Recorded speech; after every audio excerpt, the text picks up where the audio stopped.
If you've listened back to something you made and thought, this just sounds wrong, but I can't figure out why, there are mainly 4 reasons this happens. I'm going to show you exactly what they are and how to fix them. Let's jump in. Now, first, before we jump in, let's talk about what sounding wrong even means and help you develop a little bit more detail when it comes to troubleshooting what might be wrong with your song. So, number 1, does it feel too empty? Does it feel really hollow? Like there needs to be something added to the song? Almost like something's missing. There's a hole in the song somewhere. Number 2, is it too busy?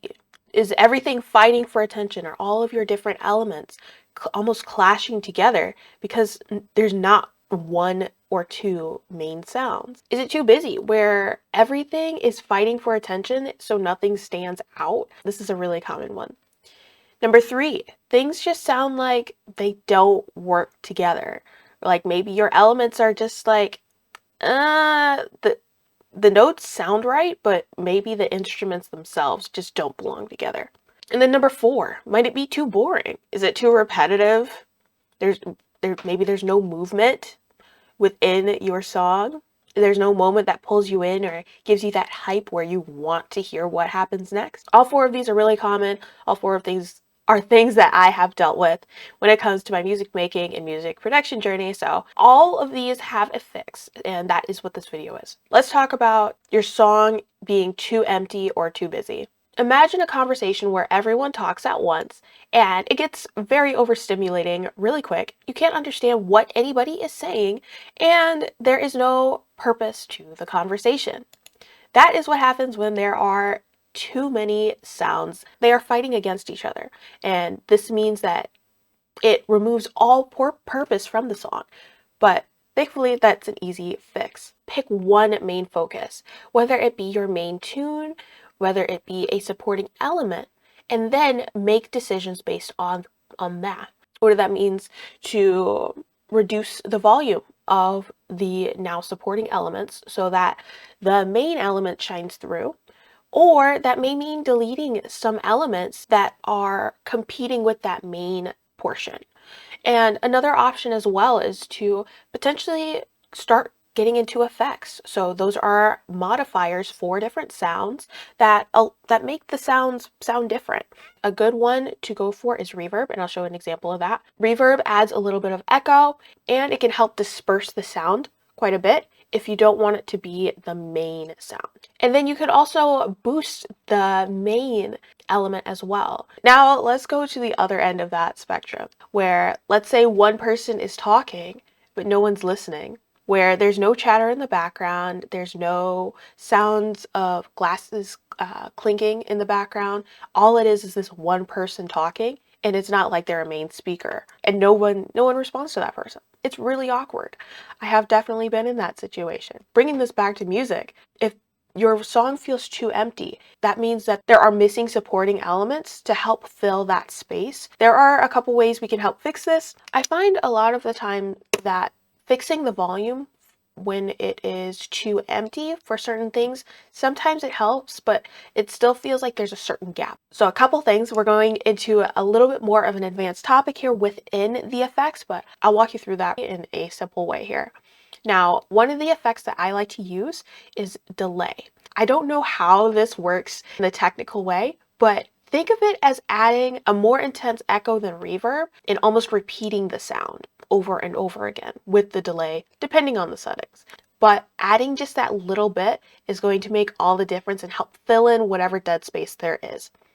Especially if you have some sort of silence between notes, that can really help out quite a bit. And then also adding a reverb. Reverb, again, is that it's a less intense echo, but it's like you're sitting in a hall and it's adding that glow to the sound. So this is going to help take up more space for certain instruments. And with that echo means that there's more sound happening, even if the sound is less intense. So it at least adds a little bit of chatter when we're going into that conversation. Another one is to add ear candy. I talk about this more in one of these videos. I'll link it above. Just in general, it's just little subtle additions, whether it be certain drums or certain sounds that you may not put into your song regularly, but you'll have them in the background so that again, there's more chatter. The glasses are clinking. The last one, this is a pad, but you could also use strings. But a pad just kind of just sits there in the background, nothing interesting, and it gives that additional sound. It's like playing background music when you are at an event. Even though it doesn't necessarily add to the conversation a lot of the time, it still keeps it from being dead silent when no one's talking. And we want to avoid that. We talked about the first two reasons, which is your song is too empty or too busy. Now let's jump into reason number 3, which is your sounds just don't belong together. It's not necessarily a skill issue. You'll come across this more as you make more songs, but there are a few things that you can test here. It's kind of like dressing an outfit. The patterns can work, but they have to be in conversations with each other. I like mixing patterns. For example, if we have, and it's really low, there's a lot going on with that bass, and you have a really intense melody or main tune or tune that you want to be the melody, then those can clash really bad because those two are fighting for attention. So those are the types of instruments that I would say don't belong together unless you create space in one of those, whether that be removing notes or reducing the volume of the other one so much so that it's in the background. So almost barely visible in terms of our ears. Now, if you are having difficulty figuring out which sounds sound good together, trust your ear and just test out different sounds for each one of your elements. And another reason is like if the bass just seems a little off tune, this is called detuned. Sometimes instruments are off the note by a little bit. That can also clash a bit with your other instruments as well. So keep that in mind as you go along. So if your sounds don't belong together and they are not in the same note frame of reference, this is huge. So let's say that you have a melody that is in C major. So it has the notes C, D, E, F, G, A, B, and then C. But your bass line is in G major. That can cause an issue because G major has the notes G, A, B, C, D, E, F sharp, G. That F sharp is a black note that is not found in the C major scale. So if you find that's the case within your piano roll, just move the notes so that they both either match the C major scale or the G major scale. And this is a part of my sound language framework called an under structure. I can put a video around here to go into that with a little more detail, and that will come in handy as we go into the next section, which is nothing is moving. If your song feels really boring and it just feels repetitive, and it's just like, there's nothing interesting at that point, nothing to give it, like, there's no roller coaster, then this is where it's time to jump into the sound language framework. If nothing is moving, that means you need to change something up within like at least every 4 to 8 bars. So